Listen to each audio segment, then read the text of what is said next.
Thank you. I am happy to have the opportunity to try to share with you some clarification of the picture of what happens when one electropolishes niobium with the kind of standard recipe that's evolved originally from Siemens, the work at KEK for Tristan, and is propagated since then, largely with the character of a propagated family recipe. We've undertaken to include some electrochemists in the analysis, and what I'm going to talk about today is kind of a distillation of the last several years' worth of work that's at JLab, but also work at Saclay has proceeded in parallel and has been quite complementary and reinforcing to each other. Okay. So, electropolishing of niobium cavities has been fruitfully engaged with for the last 30 years. Most recently, 9-cell push for ILC has taken a brunt of the publicity, and for the XFEL kind of propagating from the Tesla and the TTF work and flash work. And no doubt it's been proven effective. It's had this character of dear family recipe without a lot of depth of technical understanding that's kind of lagged behind. So we've, presuming that if we really understood it, we'd be in a better position to optimize the process, we engaged to do that, starting with some PhD work from Hui Tian, and she'd made good contributions, so we hired her, and that work continues. In the end, we want to understand the scale-specific details of surface leveling with the objective of, I really want to have predictive power. If you take a topographic surface and be able to, say, apply an electropolishing process to it, predict as a function of time what the resulting surface will be. I want to start with something very basic that if you come from a chemistry background, it's trivial. If you come from a physics background, we kind of have to go back to freshman chemistry of however many decades ago that might have been. An electrochemical cell, okay? 2 electrodes, an electrolyte in the middle. It is not an electrostatics problem. If you're a physicist, it's not an electrostatics problem. If you apply a power, use your handy power supply and put a potential between 2 electrodes. Want to ask just where it is the potential drop between the 2 electrodes. It's very close to in the region at the interface of each electrode, but it varies dramatically depending on the current density and factors. So this is an IV curve for a niobium as an anode, aluminum cathode, current as a function of voltage, where the power supply voltage is drawn to the constant current line. The same current goes through both the cathode and the anode overall, right? If you use a reference electrode in the bath, one can measure where the potential potential drop occurs. In this particular case, with a 14-volt supply in this electrochemical cell, about 9 volts develops at the surface of the anode, and approximately 3.5 volts develops at the surface of the cathode. Okay. And very little bit of voltage drop through the electrolyte. Keep the picture in your mind. I'll focus a little bit of attention on the cathode alone. Forget about what's happening at the anode, the niobium. We analyzed the current as a function of voltage at the anode for different temperatures of electrolyte. So it's very resistive with an exponential function of temperature. Right? So the polarization resistance at the cathode is essentially a constant if temperature is controlled. After separating the anode and cathode potentials and stabilizing the temperature, big thing to remember, we find that the IV plateau, the plateau region, extends out at least 20 volts. Nice and flat. Okay? Unlike if you plot just the power supply voltage as a function of current, you don't get it. It's not flat. but separate out the anode voltage, and it's flat if you control temperature. The current density on the anode is directly proportional to the bulk fluorine concentration and independent of the amount of dissolved niobium. All other factors taken constant. If you neglect evaporative loss, HF has a very high vapor pressure. So if you're not careful, just you lose HF to the atmosphere, and the sulfuric, being hydrophilic, tends to dilute itself. The concentration of HF falls as we consume the niobium oxide on the surface in a very deterministic way.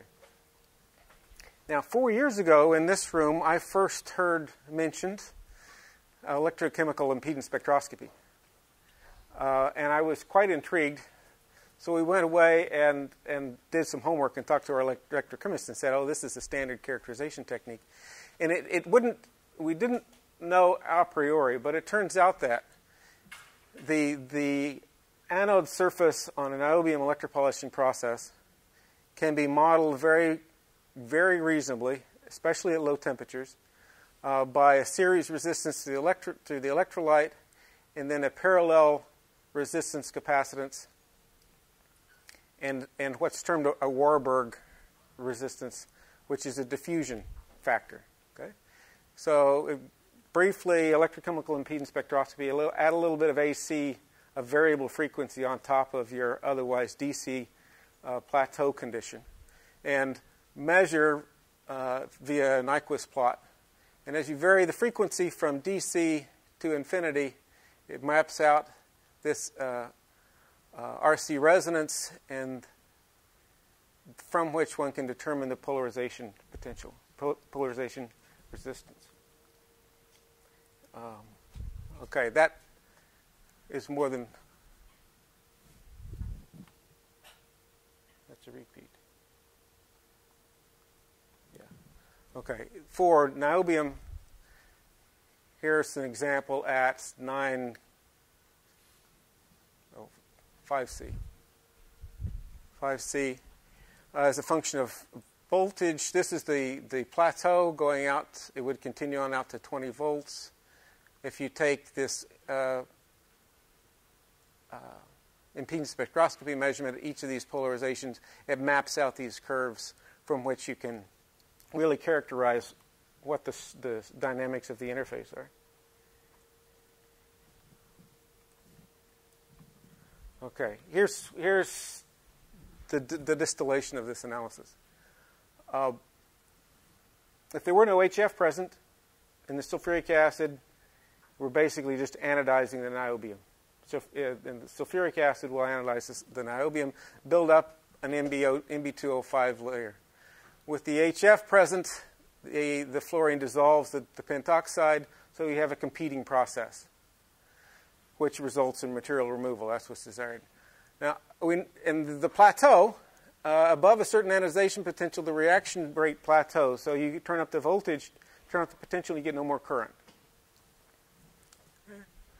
So this reaction rate is determined by how fast fresh fluorine can arrive at the surface. Thus, it's diffusion limited. In this steady state case, this pentoxide layer, or in the electrochemical sense, it's a compact salt film, has a very specific resistivity. Okay? If you turn the potential up, there's no more current, but that anodization layer grows until it has enough resistance to balances out the potential drop. Okay, in this diffusion-limited circumstance, the material removal is completely blind to crystallographic character. Local variations in chemical potential don't matter because the process is waiting for the fluorine to arrive. Okay? So we avoid crystallographic etching. The scale over which this diffusion takes place sets the scale of the concentration gradient in the fluorine that provides very localized primary leveling effect. So we've determined what that is. Okay.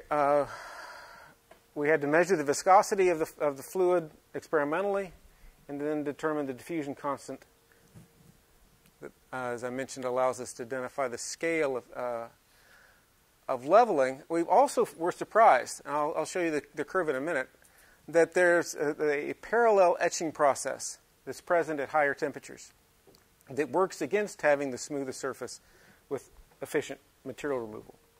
This was a surprise. But first, kind of general picture.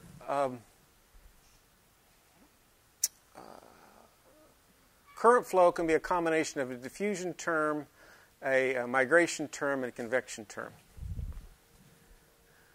If we're really in the plateau, then there's no migration effect.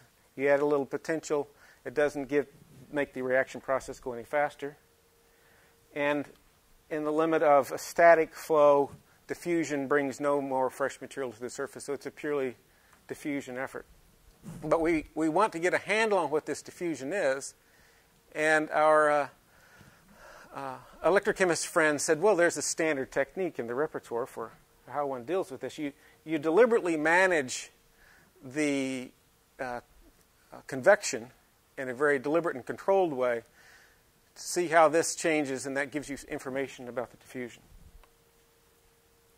So this is done by, in the trade, a rotating disc electrode technique, which basically we put our electrode on the niobium on the end of this rod, and you spin the rod, and this circumstance, this geometry has been well analyzed by the distilled into a Levitch equation, that the current density here is the function of the diffusion constant, the viscosity, concentration, and the rotation frequency.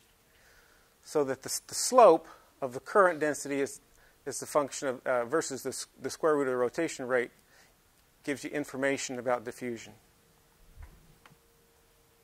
So, you take such a device, 4 different temperatures. At each temperature, you measure this IV curve as a function of rotation rate from 0 RPM up to 4,000 RPM. And in each case, measure what the current is, the current density, and then plot it. Current density as a function of rotation rate square root, and very nicely you get a very linear fit. Okay? The linear fit tells us that this is indeed a diffusion limited process. The slope gives us information about the diffusion constant, knowing concentration and viscosity. But very surprising, they don't go through 0. Okay? The fact that there's current flow that's not dependent on potential because they're plateau, and it's also not dependent on